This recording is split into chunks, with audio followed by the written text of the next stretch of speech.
2024 में 1,30,000 से ज्यादा आईटी प्रोफेशनल्स को उनकी नौकरी से निकाला जा चुका है एंड ये फायरिंग कंटिन्यूसली चल रही है। ऐसे में वो स्टूडेंट जो कि इस साल पास आउट हुए हैं या होने वाले हैं अपने फ्यूचर को लेकर डर के साए में जी रहे हैं एंड हर दिन ये अनसर्टिनिटी बढ़ती ही जा रही है। सबके मन में एक ही सवाल है, ये सिचुएशन कब सुधरेगी या फिर अभी और बुरा होने वाला है। एंड ये वीडियो में वो सारे क्वेश्चंस के आंसर करूंगा जो आपके माइंड में चल रहे हैं। मैंने इस वीडियो को 4 पार्ट्स में डिवाइड किया है ताकि आपको एक क्लियर अंडरस्टैंडिंग मिल सके कि आपको आगे क्या करना चाहिए। पार्ट 1 में हम प्लेसमेंट रिपोर्ट एनालाइज करेंगे IIT tier 2 and tier 3 colleges की, सो दैट एक आइडिया लग सके कि प्लेसमेंट का एक्चुअल में सीन क्या चल रहा है, कितने बच्चे प्लेस हो रहे हैं, कितने नहीं हो रहे हैं। पार्ट 2 में हम ले ऑफ की रिपोर्ट्स एनालाइज करेंगे कि ले ऑफ इतने ज्यादा क्यों एंड कब से हो रहे हैं एंड ये सब चीज फिक्स होगी कब। पार्ट 3 में हम ये समझेंगे कि ये सब जो हो रहा है इसके पीछे एक्चुअल रीजन क्या है, क्या वो एआई है या फिर कुछ और। पार्ट 4 में आप क्या कर सकते हैं to get your first job या फिर to be in your job without having a fear of getting lay off. इस वीडियो में जितने भी डेटा को लेके हम बात करेंगे, एनालाइज करेंगे, सारा डेटा एकदम सोर्स से लिया गया है, यानी कि कोई भी हवा में बात नहीं होगी। And over 15,000 workers will no longer be coming along for this strike with them. Now reports say Amazon is planning to lay off around 10,000 of its employees. In August of 2024, the tech industry continued its wave of layoffs with over 27,000 employees affected across more than 40 companies.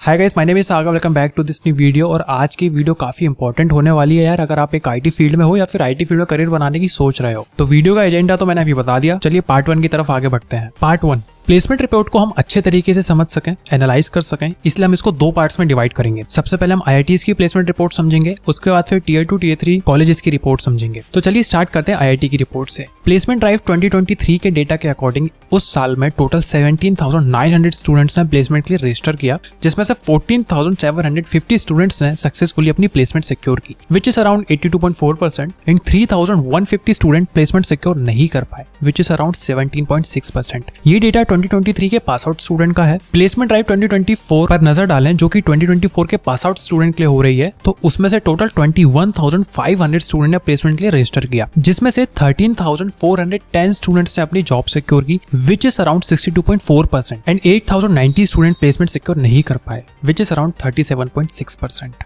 अगर आप unemployment rate compare करोगे 2024 का in comparison 2023, it is almost double. बात करते हैं 2025 pass out student के placement drive की, तो वो अभी तक स्टार्ट नहीं हुई है, जो कि टिपिकली एकेडमिक ईयर के एंड में स्टार्ट होगी। और हम कोई मन से प्रेडिक्शन भी नहीं लगा सकते, क्योंकि टोटली डिपेंड करता है मार्केट डिमांड क्या है, इकोनॉमिक कंडीशंस क्या है एंड वगैरह वगैरह। वो आईआईटीज जिनमें कुछ स्टूडेंट अनप्लेस रह गए, उन्होंने ये नोटिस भी जारी किया उनके एल्यूमिनाइज को कि भाई थोड़ी रेफरल वगैरह दे दो, ताकि उसके थ्रू हम हमारा प्लेसमेंट रेशियो थोड़ा सा इंक्रीज कर सकें। कुछ स्टूडेंट्स प्लेस हुए भी। अब यार आईआईटीज के एल्यूमिनाइज का नेटवर्क तो काफी तगड़ा होता है, तो उन्होंने तो हेल्प कर दी, बट यार अगर आप एक टियर 3 कॉलेज के स्टूडेंट हो तो तुम्हारे कॉलेज के एल्यूमिनाई का नेटवर्क तो उतना स्ट्रॉन्ग होता नहीं है। और अगर मैं थोड़ा और इसमें डीप जाऊं तो इतना काफी नहीं था, तो टियर 3 कॉलेज वालों ने अप्रोक्सीमेटली 30 to 40% उनके स्टूडेंट को साफ साफ कह के हाथ खड़े कर दिए कि भाई तुम अब ऑफ कैंपस जॉब का ट्राई करो, कॉलेज में कंपनीज आएंगी, इस भरोसे मत बैठो। तो ऐसे में एक क्वेश्चन आपके माइंड में आ रहा होगा कि यार सागर भाई कि इस साल भी इससे बुरा होने वाला है क्या? अनएम्प्लॉयमेंट रेट ट्रिपल होने वाला है, जहां आईआईटीएंस की जॉब नहीं लग पा रही है, तो मैं तो एक टियर 3 टियर 2 कॉलेज से हूं, क्या मुझे उम्मीद भी रखनी चाहिए या नहीं? ज्यादातर कंपनीज ऑफर लेटर तो दे देती हैं पर ज्वाइनिंग लेटर नहीं आता। इन क्वेश्चंस का आंसर जानने के लिए मैंने हमारी एकेडमी के हायरिंग पार्टनर्स, जो कि हमारे स्टूडेंट भी रिक्रूट करते हैं, प्लस कॉलेज विजिट करके वहां के बच्चे भी रिक्रूट करते हैं, उनसे बात करी और उनका रिस्पॉन्स कुछ ऐसा था। एक ने कहा कि ये साल कंपनीज को फंडिंग अच्छी मिली है, तो डेफिनेटली प्लेसमेंट रेशियो यहाँ पे इंक्रीज होने वाला है, बट रिक्रूटमेंट प्रोसेस सेम नहीं रहने वाली है। इसका क्या मतलब था? इसका मतलब कि कंपनी सिर्फ स्किल्ड लोगों को ही प्लेसमेंट देंगी जिनको एक्चुअल में स्किल आती है एंड काम करना उन्हें आता है। प्लस पहले 3 मंथ्स की इंटर्नशिप में काम चल जाता था, अब कंपनी 6 मंथ्स इंटर्नशिप प्रेफर कर रही है। In short they want to hire a right person जिसको काम आता हो। वो जमाना गया कि पहले जॉब लगेगी, उसके बाद तो भैया मैं कंपनी में काम करते करते सीखूंगा, तो ऐसा नहीं होने वाला। एक ने तो ये भी कहा कि वो लोग टाइम वेस्ट नहीं करना चाहते उन लोगों को हायर करके जिन्हें उन्हें फ्रॉम वेरी स्क्रैच पहले ट्रेनिंग देनी पड़े कि भाई ये टेक्नोलॉजी सीख लो एंड इनमें तुम्हें काम करना है। कंपनी एक कैंडिडेट को ट्रेनिंग देने में on an average up to 6 months का टाइम स्पेंड करती है, एंड उसके बाद भी अगर कैंडिडेट काम नहीं कर पाता तो कंपनी का पैसा और टाइम दोनों वेस्ट हो जाते हैं। खुद को अपस्किल करो, प्रोजेक्ट्स बनाओ क्योंकि इस साल प्लेसमेंट होगी। Coming to the chapter 2,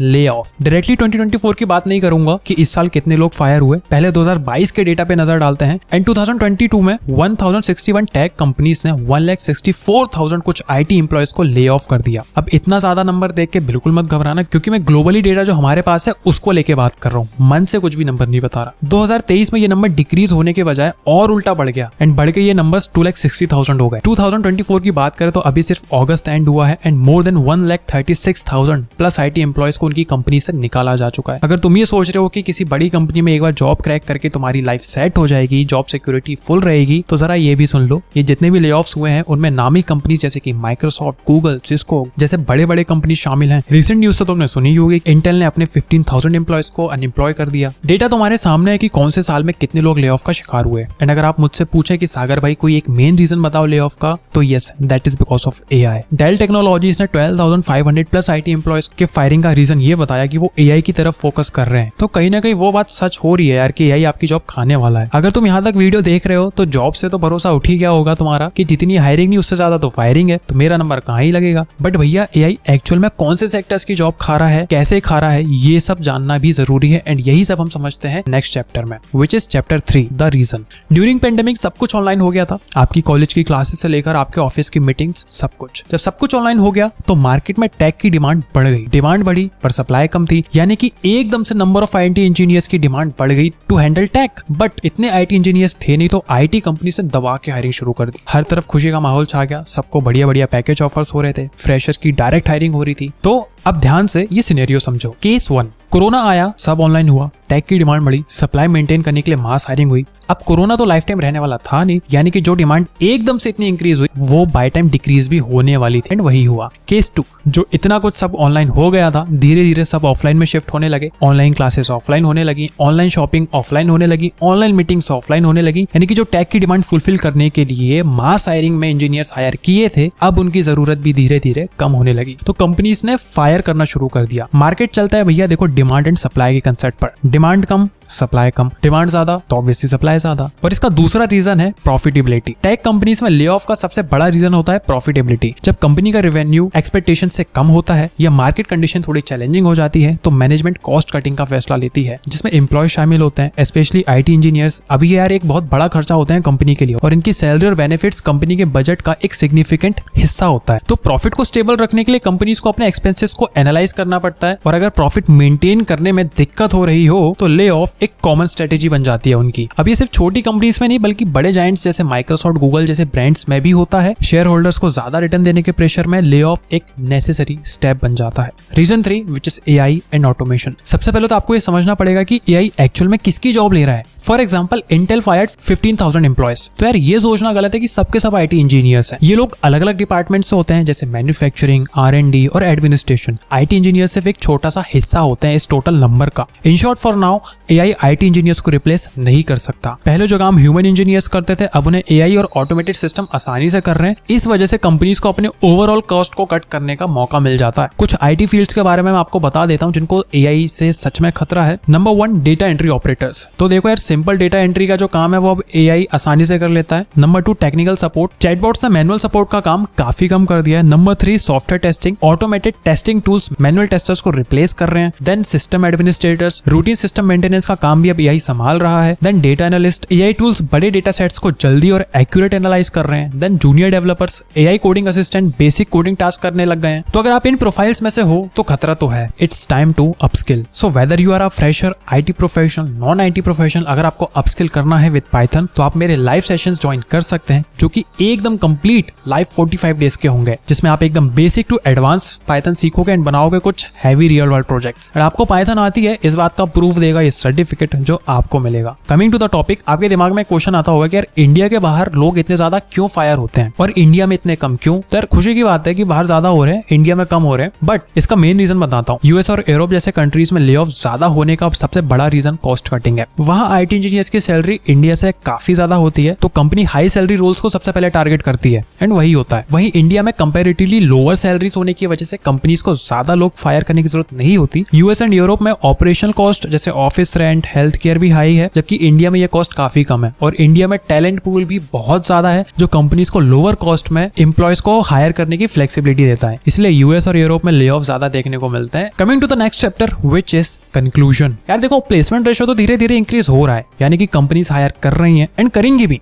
but companies ने एम्प्लॉयज हायर करने का तरीका कैजुअल कर दिया है, यानी कि चेंज कर दिया है। यानी कि पहले डिग्री फोकस हायरिंग होती थी, अब स्किल्स बेस्ड हायरिंग होने लगी है। पहले कंपनीज डिग्रीज को प्रायोरिटी करती थी कि भाई कि आपकी डिग्री कितनी बड़ी है, आप कितने बड़े इंस्टीट्यूशन से आए हो, बट आज की डेट में ऐसा नहीं हो रहा है। आज की डेट में आपकी कोडिंग स्किल्स कितनी अच्छी है वो देखा जा रहा है। पहले कंपनीज जीपीए को बहुत ज्यादा महत्व देती थी, ऐसा नहीं है कि आज की डेट में उन्होंने उसको इंपॉर्टेंस देना बंद कर दिया, ऑब्वियसली देती है, बट उससे बढ़ के अब वो आपकी कोडिंग स्किल्स पे ध्यान दे रही है। पहले ईयर्स ऑफ एक्सपीरियंस मांगा जाता था, बट आज की डेट में आपकी एडेप्टेबिलिटी एंड लर्निंग एबिलिटी को देख के हायरिंग का डिसीजन लिया जाता है। पहले सॉफ्ट स्किल्स को एकदम इग्नोर कर दिया जाता था, बट आज की डेट में सॉफ्ट स्किल्स जैसे कि team work, communication skills, leadership skills, इन सब को भी देखा जा रहा है। एंड ये उतनी ही इंपॉर्टेंट है जितनी की कोडिंग एक स्किल इंपॉर्टेंट है। अब यार ये सोच के खुद को प्रिपेयर करो कि तुम्हारा कंपटीशन जो पास आउट हुए हैं या होने वाले हैं उनसे नहीं है, बल्कि उनसे भी है जो कि लास्ट 3 to 4 ईयर्स में अनप्लेस्ड रह गए हैं। इसका मतलब कंपटीशन हाई है, तो तुम अगर सिर्फ थोड़ा बहुत सीख के कंपनीज को गालियां दे रहे हो कि यार ये कंपनी बहुत बेकार है, जॉब नहीं दे रही है, तो मेरे भाई एक नजर खुद में भी डाल लेना कि क्या तुम एक ऐसे डेवलपर हो जिसके लिए कंपनीज तुम्हें ऑफर दे या इंटरव्यू प्रोसेस कराए। एंड रियलिटी एक्सेप्ट करो एंड खुद को वैसे प्रिपेयर करो, क्योंकि चीजें परमानेंट तब तक रहेंगी जब तक तुम चेंजेस नहीं लाओगे। So according to hiring process तुम्हें खुद को कुछ पॉइंट्स बता देता हूँ, उसके अकॉर्डिंग प्रिपेयर करना स्टार्ट कर दो। Number 1, skill over degrees. अगर तुम्हारे पास स्किलों के भाव से डिग्रीज हैं तो तुम्हें बिफोर 2024 जॉब लेने चाहिए थी, क्योंकि डिग्री को हाई इंपॉर्टेंस कंपनी सिर्फ उस टाइम देती थी। आज के टाइम में जॉब चाहिए तो तुम्हें एक स्किल्ड डेवलपर बनना पड़ेगा, एक ऐसा डेवलपर जिसमें एकेडमिक नॉलेज से ज्यादा कोडिंग स्किल्स हो। और इस बात का भी ध्यान रखना कि तुम वो टेक रोल को सीखने मत लग जाना जो कि डिमांड में है ही नहीं। इससे आपकी एनर्जी और एक्सपर्टीज प्लस टाइम तीनों चीजें वेस्ट होंगी। मैं कुछ टॉप ट्रेंडिंग टेक रोल्स बता देता हूँ जो कि 2024 में और आने वाले टाइम पे ट्रेंडिंग में रहने वाले हैं, एंड इनमें जॉब हायरिंग्स भी भर भर के हो रही है। Number 2, make a plan. अगर तुम्हारे हाथ में कोई एक स्ट्रक्चर्ड प्लान है ही नहीं तो तुम बस चलते रहोगे और कभी अपने एंड गोल तक पहुंच ही नहीं पाओगे, क्योंकि तुम्हें पता ही नहीं होगा कि भैया जाना कहाँ है, पहुंचना कहाँ है। इसलिए नेक्स्ट स्टेप इज जब टेक रोल को सिलेक्ट कर लो कि यार मुझे इस फील्ड में जाना है, इस रोल में मुझे जॉब चाहिए, तो एक स्ट्रक्चर्ड प्लान बनाओ जिसमें एक डेडलाइन हो कि अगर मान लेते हैं मैं एआई सीख रहा हूँ तो कितने दिन में सीखूंगा, कौन से दिन कौन सा टॉपिक पढ़ूंगा, किस वीक कौन से प्रोजेक्ट पे काम करूंगा, कौन से रिसोर्सेज से सीखूंगा, क्या मिस्टेक्स नहीं करना है, कितना टाइम पर डे मुझे यहाँ पे इन्वेस्ट करना है। ऐसी बहुत सी चीजें होती है जो कि मैटर करती हैं। इसलिए मैंने बनाया है एक ई बुक जिसमें वो सारी चीजें मेंशन्ड है, जिन्हें फॉलो करके तुम एक टेक रोल के लिए खुद को रेडी करके एक जॉब सिक्योर कर सकते हो। And most important, focus on coding skills, problem solving skills and logic building skills, क्योंकि कंपनीज अपने स्टार्टिंग राउंड में इन्हीं से शुरुआत करती हैं। And number 3 which is very important, adaptability and life long learning. Tech industry में नए टूल्स और टेक्नोलॉजीज रेगुलरली इवॉल्व होते रहते हैं, इसलिए एडेप्टेबिलिटी एक की स्किल बन गई है। फॉर एग्जाम्पल, Amazon ने अपने एम्प्लॉयज को एआई और मशीन लर्निंग स्किल सिखाने के लिए इंटरनल प्रोग्राम्स लॉन्च किए ताकि वो क्विकली नए ट्रेंड्स को अडॉप्ट कर सकें। तो अगर तुम आईटी सेक्टर को गवर्नमेंट जॉब जैसे देखते हो जहां पे एक बार जॉब लग गई और फिर कुछ नहीं सीखना पड़ेगा, तो तुम गलत हो, क्योंकि भाई तुम आईटी सेक्टर में बैठे हो, यहाँ कल कौन सी नई टेक्नोलॉजी आ जाए पता नहीं, और अगर तुमने उसे अडॉप्ट नहीं किया then company will fire you. So adaptability पर भी ध्यान दो। And number 4, don't rely only on job referrals. आजकल सिर्फ रेफरल्स पर डिपेंड रहना स्मार्ट मूव नहीं है। डायरेक्टली अप्लाई करना तुम्हें ज्यादा अपॉर्चुनिटीज प्रोवाइड करेगा, क्योंकि कंपनीज अब स्किल बेस्ड हायरिंग पे फोकस कर रही हैं। जब तुम अपने प्रोजेक्ट्स और एक्सपर्टीज शो करते हो तो तुम्हारा टैलेंट सीधा हायरिंग मैनेजर्स तक पहुंचता है, एंड फॉर दैट तुम्हारी नेटवर्किंग जरूरी है। एंड खुद अपनी अपॉर्चुनिटीज क्रिएट करो, इससे तुम्हें तुम्हारे करियर में फास्ट ग्रोथ मिलेगी। एंड एक लास्ट पॉइंट ऐड करना चाहूंगा, कोर्सेज के भरोसे मत रहो। मार्केट में जो स्कैम चल रहा है कि 4-5 हजार रुपए का कोर्स ले लो, डेवलपमेंट का कोर्स ले लो, एंड सीधा मांग जैसी कंपनी से तुम्हारा ऑफर लेटर आ जाएगा। तो यार मैं कोर्स बेचने वालों के खिलाफ नहीं हूँ, पर उनके बेचने का तरीका थोड़ा अलग है। एक इन्फ्लुएंसर है, मान लेते हैं गोपाल, अब उसको डीएसए एकदम बढ़िया आता है, उसने एक टॉप मांग कंपनी में जॉब भी क्रैक करी हुई है, अब उसने उसका एक डीएसए का कोर्स लॉन्च कर दिया। तो यार अच्छी बात है, उसमें वो डीएसए की एक्सपर्टीज है, अगर तुम्हें डीएसए सीखना है तो कोर्स में एनरोल कर लो, इसमें कोई बुराई नहीं है। पर तुम्हें ये चीज समझनी होगी कि ये श्योरिटी नहीं रहेगी कि उसमें एनरोल करने के बाद तुम भी किसी मांग कंपनी में इंटरव्यू क्रैक कर लोगे, क्योंकि that is totally different thing. तो अगर किसी भी कोर्स में एनरोल करो तो चेक करो कि क्या लाइव क्लासेस होंगी, कंपनी ओरिएंटेड ट्रेनिंग है या नहीं, जॉब असिस्टेंस है या नहीं, कि सिर्फ रिज्यूमे बनवा दिया और जाओ भाई खुद से जॉब ढूंढो और क्रैक करो बोल दिया। तो ये सब बातें का ध्यान रखो और टेंशन बिल्कुल मत लो, तुम्हारी जॉब जरूर लगेगी, बस राइट अप्रोच फॉलो करो। इन सारे रिसोर्सेज मैं वीडियो के डिस्क्रिप्शन में अटैच कर रहा हूँ। एंड इस वीडियो में जो भी हमने डिस्कस किया उसको लेके तुम्हारे थॉट्स क्या हैं शेयर कर दो कमेंट में, एंड सब्सक्राइब करके बेल आइकन जरूर दबा दो, क्योंकि नेक्स्ट वीडियो इसी चैनल पे आएगी। मिलते हैं नेक्स्ट वीडियो पे। Thank you so much for watching.